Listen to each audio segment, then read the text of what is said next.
കിച്ചണിലേക്ക് എല്ലാവർക്കും സ്വാഗതം. ഇനി ഞാൻ വന്നിട്ടുള്ളത് ഒരു ബോണ്ടയുടെ റെസിപ്പി ആയിട്ടാണ്. ചക്കപ്പഴം വെച്ച് റെഡിയാക്കാൻ പറ്റുന്ന ഒരു ബോണ്ടയാണിത്. വളരെ എളുപ്പത്തിലും വേഗത്തിലും നമുക്ക് റെഡിയാക്കി എടുക്കാൻ പറ്റും. നല്ല ടേസ്റ്റുമാണ്. അപ്പം എല്ലാവരുടെയും വീട്ടിൽ ഇപ്പോൾ അവൈലബിൾ ആയിട്ടുള്ളൊരു സാധനമാണല്ലോ ചക്കപ്പഴം. അപ്പോൾ ചക്കപ്പഴം ഉള്ളവരെല്ലാം ഈ രീതിയിലൊന്ന് ട്രൈ ചെയ്ത് നോക്കണം.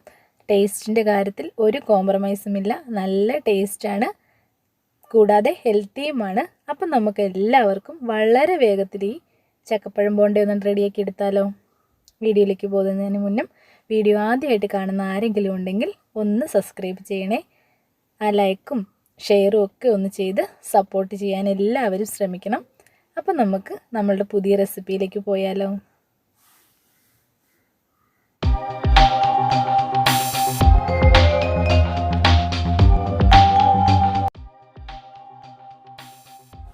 അപ്പോൾ നമ്മളുടെ ചക്കപ്പഴം ബോണ്ട റെഡിയാക്കാൻ വേണ്ടിയിട്ട് ഞാനിവിടെ 1/2 കിലോയോളം ചക്കപ്പഴം എടുത്ത് വൃത്തിയാക്കി റെഡിയാക്കി വെച്ചിട്ടുണ്ട്. കുരുവെല്ലാം കളഞ്ഞതിന് ശേഷം വെച്ചിട്ടുണ്ട്. ഞാനിവിടെ എടുത്തിരിക്കുന്നത് കൂഴച്ചക്കപ്പഴമാണ്. നമുക്ക് വരിക്ക ചക്കപ്പഴം വേണമെങ്കിലും ഇതിന് വേണ്ടിയിട്ട് ഉപയോഗിക്കാവുന്നതാണ്. അപ്പം അത് വൃത്തിയാക്കി എടുത്ത് വെച്ചതിന് ശേഷം നമുക്ക് ഈ ചക്കപ്പഴം ഒന്ന് അരച്ചെടുക്കണം. അപ്പം ഞാനതൊരു മിക്സിയുടെ ജാറിലേക്ക് ഇട്ട് കൊടുത്തിട്ടുണ്ട്.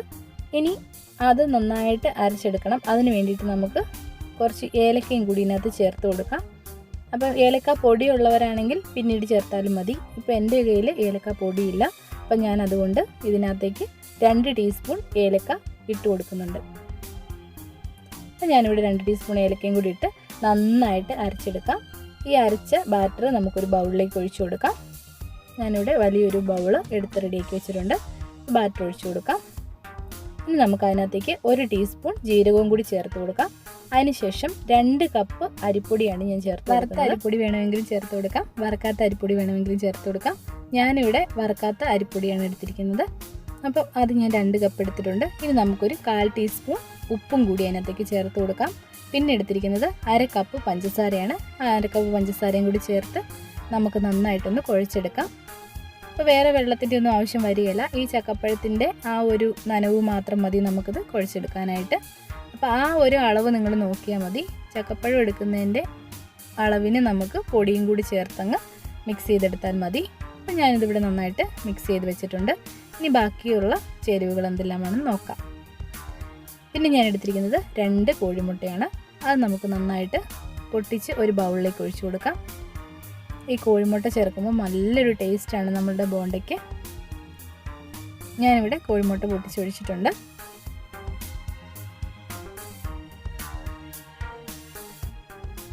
മുട്ടയുടെ കൂടെ നമുക്ക് 1 കപ്പ് തേങ്ങയും കൂടി ചേർത്ത് കൊടുക്കണം. അപ്പോൾ നമ്മൾ എടുത്തിരിക്കുന്ന അരിപ്പൊടി 2 കപ്പാണല്ലോ. അപ്പോൾ അതിന് വേണ്ടിയിട്ടാണ് 1 കപ്പ് തേങ്ങ ചേർത്ത് കൊടുത്താൽ മതിയാകും. അപ്പോൾ ഞാനിവിടെ തേങ്ങയെല്ലാം ചിലവി റെഡിയാക്കി വെച്ചിട്ടുണ്ട്. ഈ മുട്ടയിലേക്ക് നമുക്ക് അരയ്ക്കൊന്നും വേണ്ട, ഡയറക്റ്റായിട്ട് ഈ തേങ്ങ ഇട്ട് കൊടുക്കാം.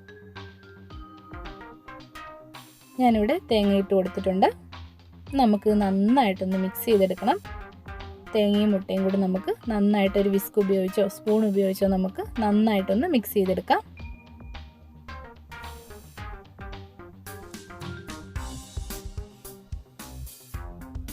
ഡയറക്റ്റായിട്ട് ചേർത്ത് കൊടുത്താൽ നന്നായിട്ട് എല്ലായിടത്തും ഒരുപോലെ ഈ മുട്ടയുടെ ബാറ്ററും തേങ്ങയും കൂടി വരത്തില്ല. അതുകൊണ്ടാണ് ഞാനിങ്ങനെ സെപ്പറേറ്റ് മിക്സ് ചെയ്ത് ഇട്ട് കൊടുക്കുന്നത്.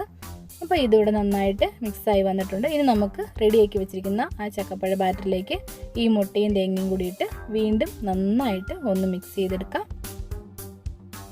നന്നായിട്ട് കുഴച്ചെടുക്കണം. നമ്മളുടെ മുട്ടയും തേങ്ങയും ഒക്കെ എല്ലാ വശങ്ങളിലും എത്തത്തക്ക രീതിയിൽ ഒരു 3-4 മിനിറ്റ് എടുത്ത് വേണം ഇത് കുഴച്ചെടുക്കാനായിട്ട്. ഈ കുഴയ്ക്കുന്ന ഇതിലാണ് നമ്മളുടെ ബോണ്ടയുടെ ടേസ്റ്റ്. അപ്പോൾ ഞാനിവിടെ നന്നായിട്ട് കുഴച്ചെടുത്തിട്ടുണ്ട്. നമുക്കിത് ഫ്രൈ ചെയ്തെടുക്കാം. അതിലേക്ക് ഞാനിവിടെ ഒരു ചീനിച്ചട്ടി വെച്ച് കൊടുത്തിട്ടുണ്ട്. ചീനിച്ചട്ടി നന്നായിട്ട് ചൂടായി കഴിയുമ്പോൾ നമുക്കതിനകത്തേക്ക് എണ്ണ ഒഴിച്ചു കൊടുക്കാം. സൺഫ്ലവർ ഓയിൽ ആണ് ഞാനിവിടെ ഉപയോഗിക്കുന്നത്. വെളിച്ചെണ്ണ വേണമെങ്കിലും ഉപയോഗിക്കാം. വെളിച്ചെണ്ണയാണെങ്കിൽ നമുക്ക് പിറ്റേ ദിവസമൊക്കെ എടുക്കുമ്പോൾ ഒരു കനച്ചൊരു ടേസ്റ്റ് വരും. അപ്പം ഫ്രൈ ചെയ്യാനായിട്ട് സൺഫ്ലവർ ഓയിൽ എടുക്കുന്നതായിരിക്കും നല്ലത്.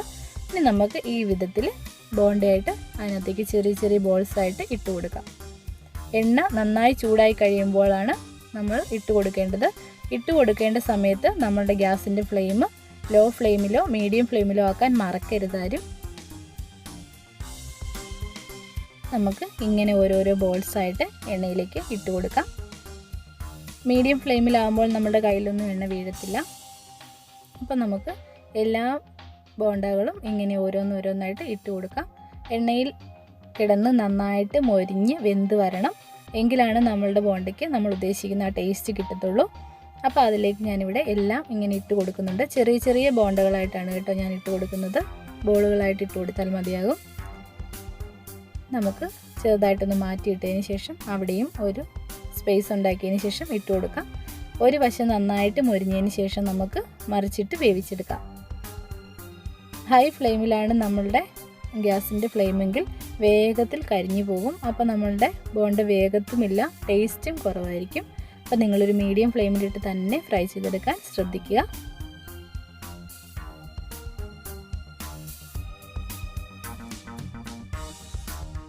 നമ്മുടെ ബോണ്ടയുടെ ഒരു വശം ഏകദേശം റെഡിയായി വന്നിട്ടുണ്ട്. ഇനി നമുക്കത് മറിച്ചിട്ട് കൊടുക്കാം. നമ്മൾ ഈ കളറ് വരുന്നിടം വരെ ഒന്ന് വെയിറ്റ് ചെയ്തതിന് ശേഷം നമുക്ക് മറിച്ചിട്ട് കൊടുത്താൽ മതിയാകും. നല്ലൊരു കളറിലേക്ക് മാറി വന്നിട്ടുണ്ട്. ഇനി നമുക്ക് മറുവശവും കൂടി നന്നായിട്ട് വേവിച്ചെടുക്കണം. നല്ല ടേസ്റ്റാണ് കേട്ടോ. എല്ലാവരും ഒന്ന് ട്രൈ ചെയ്ത് നോക്കണം.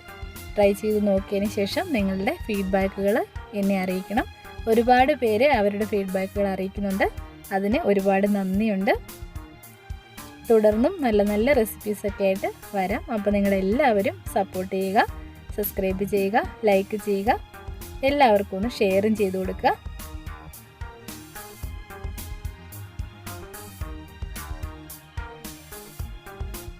നമ്മുടെ ബോണ്ടയുടെ എല്ലാ വശങ്ങളും ഇങ്ങനെ അങ്ങോട്ടും ഇങ്ങോട്ടും ഒക്കെ തിരിച്ചിട്ട് നന്നായിട്ടൊന്ന് ഗോൾഡൻ ബ്രൗൺ കളറാകുന്നിടം വരെ നമുക്ക് ഇതൊന്ന് ഫ്രൈ ചെയ്തെടുക്കണം.